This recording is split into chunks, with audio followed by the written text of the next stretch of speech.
ladies and gentlemen of all ages, boys and girls. Thank you for tuning in to yet another episode of Angry Meat Production. We appreciate you coming in and letting us be a part of your lives week in and week out. We hope to do our best to present you with something that your eardrums delight in. Whether you're looking at us on YouTube or Rumble, or listening to us on Spotify, Google, or Anchor, or any of the other podcast services that we are currently on or trying to get on.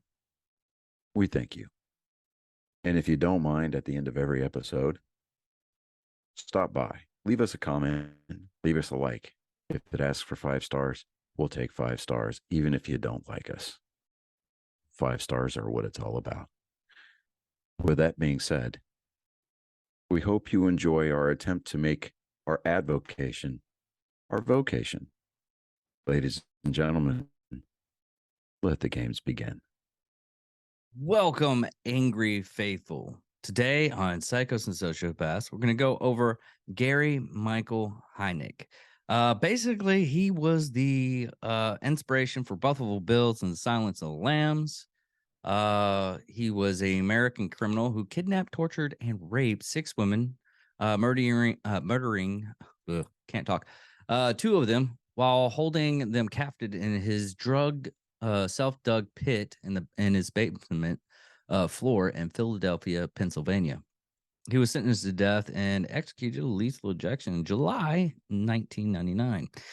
Heidnik was one of the inspirations, like I said, James Buffalo Bill Grubb character in Silence of the Lambs. Now let's go ahead and start this out in his early life. Gary Heidnik, I'm going to mess up that name completely. I'm going to keep on saying Heidnik. It's Heidnik. Was born on November 22nd, 1943 in East Lake, Ohio, a suburb of Cleveland, to Michael and Ellen Heidnik. He had a younger brother, Terry, after his parents divorced in 1946. The Heidniks' children were raised by their mother for 4 years before being placed in care of their father and new wife. Heidnik would later claim that he was emotionally abused by his father. He suffered a lifelong problem of bedwetting. There's one of the triads. Thank you very much for Andrea for... I totally forgot about that triad a long time ago, and I'm bringing it back. Thank you, Andrea, from Night Shift Failure Stop. Man, I am sorry, everybody. I don't know why my brain's being a little fuzzy. But a lifelong problem of bedwetting, and his father would humiliate him by forcing him to hang his stained sheets from his bedroom window in full view of their neighbors. After his son's arrest, Heidnik's father denied the abuse allegations. It might happen. Who knows? At school, Heidnik did not interact with his fellow students and refused to make eye contact when a well-meaning new female student asked, "Do you get your homework? Did you get your homework done, Gary?" He yelled at her and told her she was not worthy enough to talk to him. Heidnik was also teased about his odd-shaped head, which he and Terry claimed was a result of young Heidnik's falling out of a tree. Nonetheless, Heidnik performed well academically and tested his IQ as 148. With the encouragement of his father, 14-year-old Heidnik enrolled in Staten Military Academy in Staten. I think I'm saying that wrong. Hold on real quick, everybody. Staunton. Sorry. Staunton Military Academy in Staunton, Virginia, for 2 years, leaving before graduation. After another period in public high school, he dropped out and joined the U.S. Army at the age of 17. Heidnik served in the Army for 13 months. During basic training, his drill sergeant graded him as excellent. He applied for several specialist positions, including special military police, but was rejected. He was sent to San Antonio, Texas, to be trained as a medic and did well enough in medical training. However, he did not stay in San Antonio for very long and was transferred to the 46th Army Surgical Hospital. And I am going to mess that up. It's German. I don't know German. Landstuhl, West Germany. Within weeks of the news position in Germany, he earned his GED. I guess this is a time frame where you didn't have to have a high school diploma to join the army. But anyways, I digress. In August 1962, Heidnik began complaining of several headaches, dizziness, blurred vision, and nausea. A hospital neurologist diagnosed Heidnik with gastroenteritis. Gastroenteritis,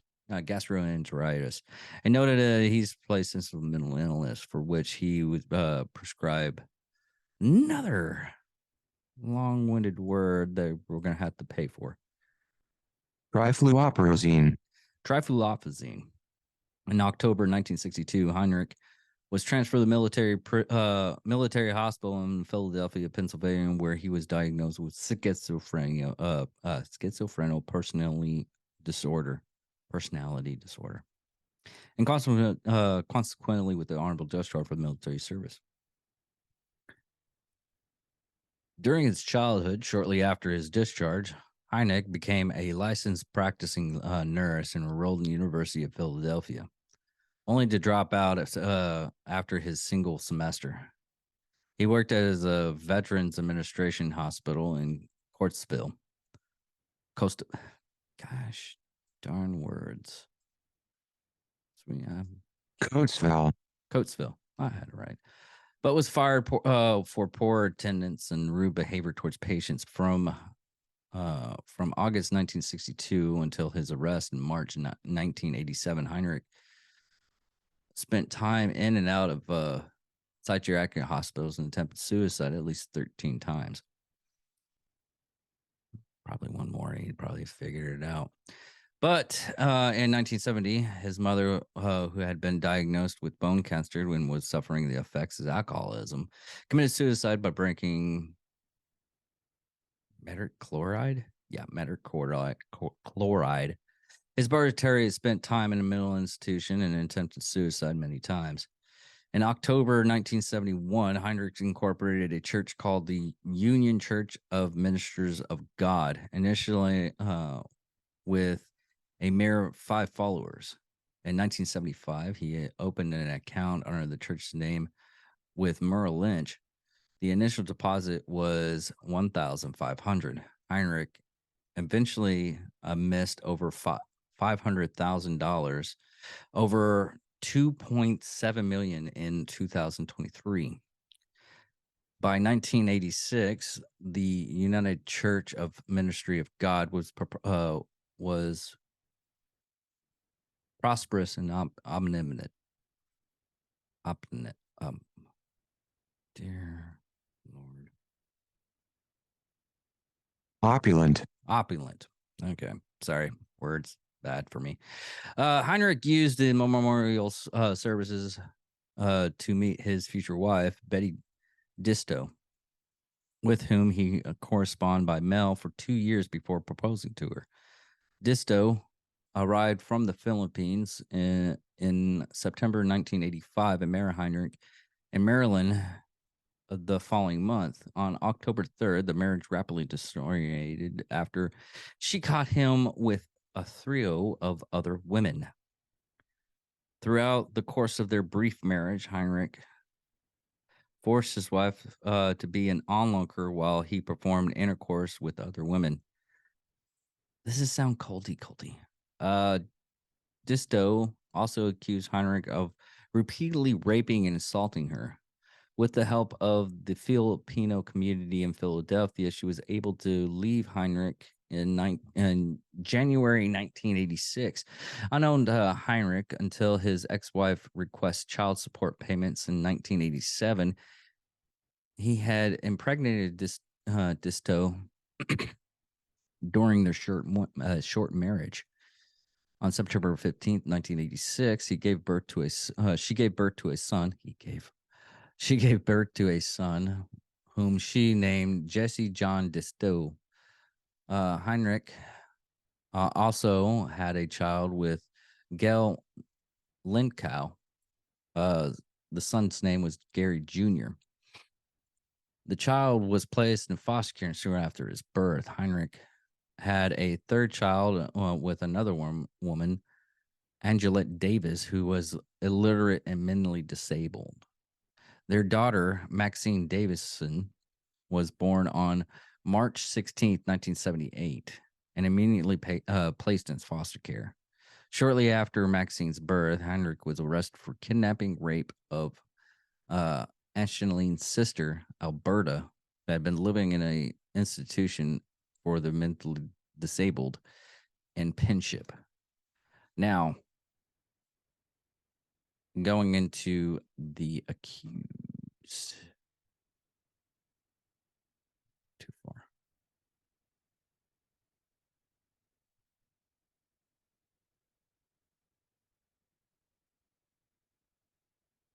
Now, the first woman that actually Gary Heidnik captured was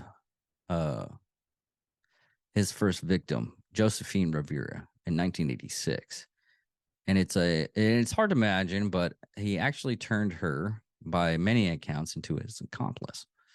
The ways he initiated captured her, though, was a brutal as the capture of any of the other women.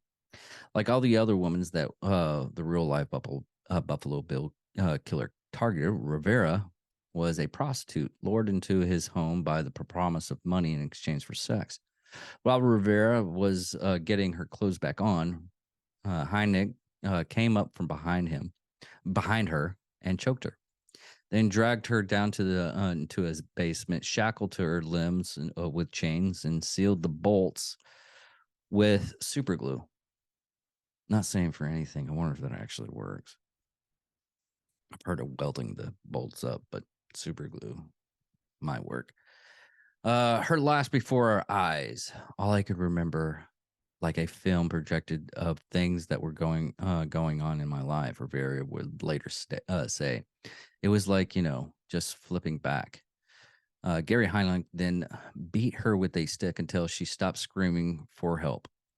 Then he threw her into a pit, boarded it up, and sealed her in. The only light that seeped in came through the tiny cracks between the wood covering overhead. He would kidnap 5 more women in just 3 months, all in the same way as Rivera. They were choked and chained up, thrown into the pit, and boarded up inside, only pulled out to be raped or tortured.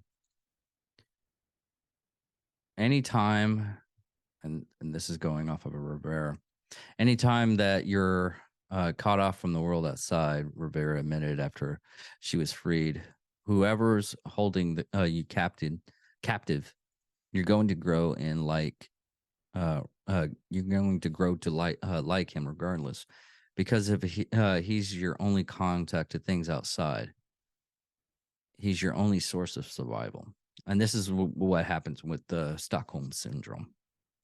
Rivera came over to Heinrich's side, and he made her the boss of the other women.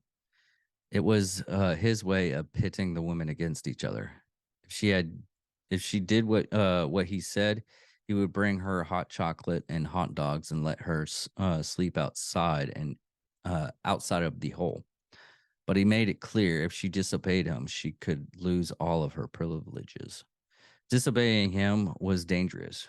When one of the women displeased him, Heinrich would pull them on punishment. They would be starved, beaten, and tortured. Sometimes he would wrap duct tape around their mouths and slowly jam a screwdriver in their ear. Oh, God. Slowly jam a screwdriver in their ears just to watch them squirm. If Rivera was going to keep her privileges, she understood he had to aid in the aid in the torture. Once he had her fill the pit full of water, attached a strapped extension cord to the other women's change and electrocute them while he watched. The shock was so painful that one of the women, Deborah Dooley, was electrocuted to death. Jesus. Heinrich barely reacted. Yeah, she's dead, he'd say. After checking her body, now I can get back to having a peaceful basement. Jesus. Now another thing that he ended up doing uh was eventually he would make, oh god. Mm, sorry. He would actually force feed the other women if they died sometimes. Even we'll get into that right now. Even more so than that of Dooley, the most horrible death in that basement was the death of Sarah Lindsay, a mentally disabled woman who Gary Heidnik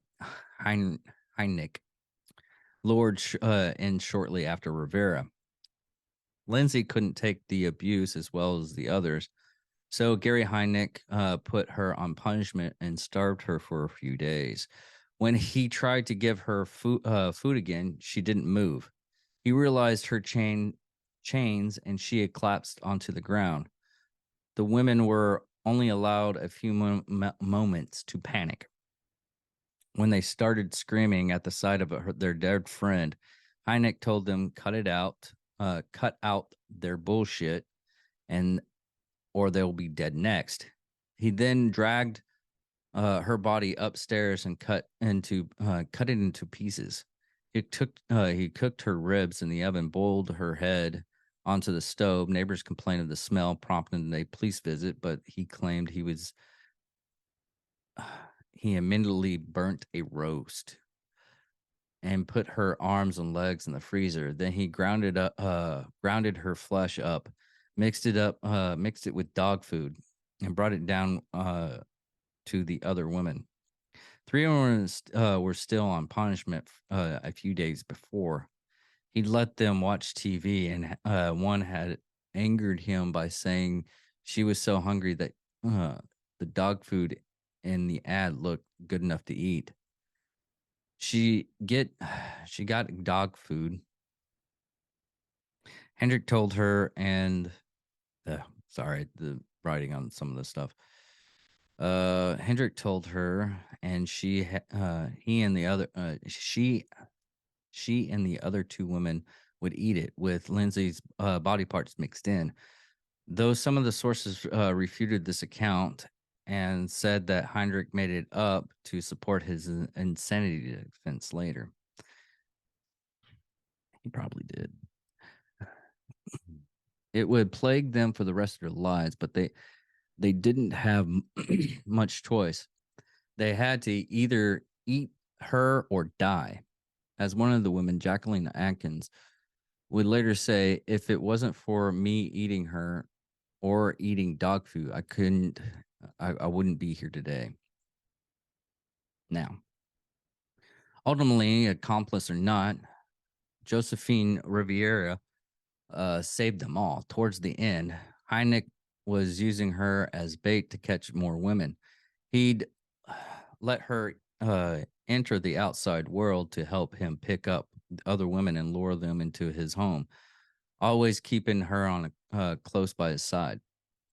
She used the goodwill she earned to get these temporary trips out of the basement. On March 24th, 1987, after helping Heinrich abduct several victims, she managed to convince him to let her go for a few minutes so that she could see her family. He would wait at the gas station. They agreed, and she came right back. Rivera walked around the corner and out of sight. Then she rushed over to the nearest phone. This is when we had to pay phones. And called 911. The officer promptly arrested Heineck right there at the gas station and then raided his house of horrors. After 4 months of imprisonment and torture, the women were finally free. Now, the actual church still around. Church the Church of Real Life Buffalo lives on. Despite his attempts to getting off an insanity plea, Gary Heinz was convinced in July 1988 and sentenced to death. He tried to kill himself the following January, and his family tried to get him off death row in 1997, but all to no avail. Finally, on July 6, 1999, Heidnik received a lethal injection and became the last person to be executed in Pennsylvania. A decade later, while he was still in prison, Heineck's legacy in pop culture was secured when he was inspired. He was the expired character of Buffalo Bill in The Silence of the Lamb. The character's house of horrors and purchase for keeping women confined in the basement uncoincidentally recalled Heinrich's crimes. As for Heinrich's cult, it's hard to say how much they knew. Even after he was arrested, they kept coming to the church. While every news channel was blaring stories about Heinrich's den of women and the ways he abused them, his followers kept coming out to his house for Sunday service. At least one follower, a man, Tony Brown, actually helped Heidnik torture the women. He thought himself as Gernot Heinrich's best friend. Yeah, Jesus. He was there.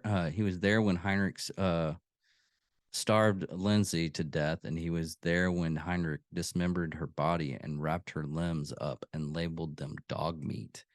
Brown, however, was mentally disabled. He was a victim of Heinrich's manipulations, according to his lawyer, a man who fit the pattern of Heinrich's victims, his poor, retarded, and black.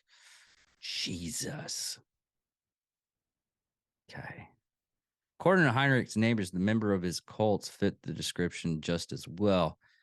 He held these church services on Sunday, and a lot of people came. One of his neighbors recalled they were usually mentally retarded, like Rivera.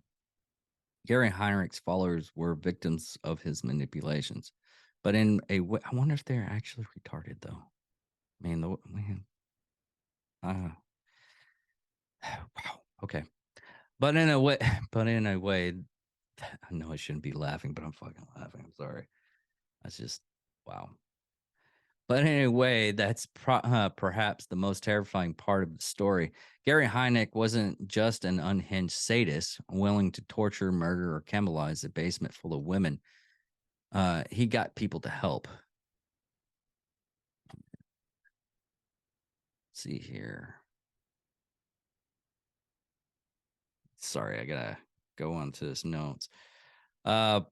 But on his prompts of his execution, Gary Heidnik's last meal was 2 slices of cheese pizza and black coffee. He was executed in lethal injection July 6, 1999, at the State Correctional Institution, Rockview, in Belfront, Pennsylvania, and his body was cremated. As of 2022, he was the last person to have been executed in Commonwealth, Pennsylvania. His remains the third of only 3 people who had been executed in Pennsylvania since his resumptions of the death penalty.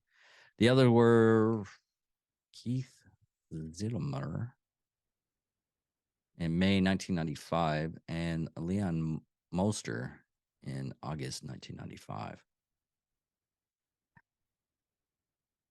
Wow. Yeah, the real life of Buffalo Bill is a lot. I was thinking about just going on these tangents with the movies, the characters from the movies, like last week's doing of uh Robert DeFeo, Robbie DeFeo. But yeah, the real like, because I did one of Ed Gaines, which inspired the Psycho movie. He was also the inspiration of Texas Chainsaw Massacre because of all of his skin art. he make like furniture out of human skin for the leather, which and his taxidermy of his mother. I think he did his taxidermy. But I know in Psycho they did. But anyways, the real life killers are just 100 times worse than the movies. I mean, if they actually kept up with the actual killers and keep with the story, it would have been a lot darker. A lot of the killers that we do on here, they're really, really, really, really bad, and there's a lot of stuff that I try to admit, but I can't really admit it because it's part of the um, story of what kind of a horrible person they are. But I just keep safe out there, everybody, and be careful who you let in your lives. Sometimes they'll be really psychopaths. But other than that, everybody, last bit on this too.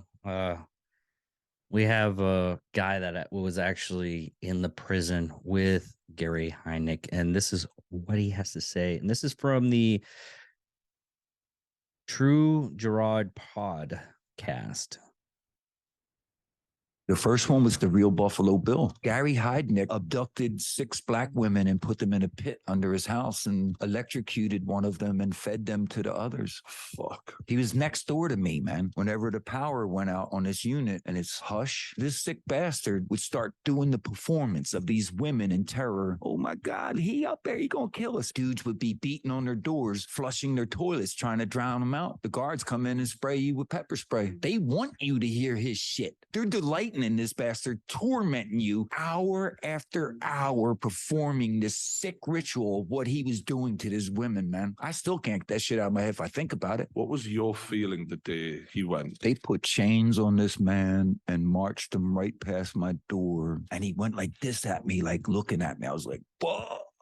God got his bitch ass back. Years before, he'd abducted a mentally ill black woman and impregnated her after keeping her hostage. That child from the rape came out of nowhere, and she wanted to forgive her daddy. They brought her into the death chamber, and when he saw her, he fucking broke. All that racist bullshit he was spewing, he ate all that on the spot when he saw his beautiful biracial daughter, didn't he? Yeah, that was the last bit of that. Thank you all for listening or watching. Love you guys. Talk to y'all later. Goodbye.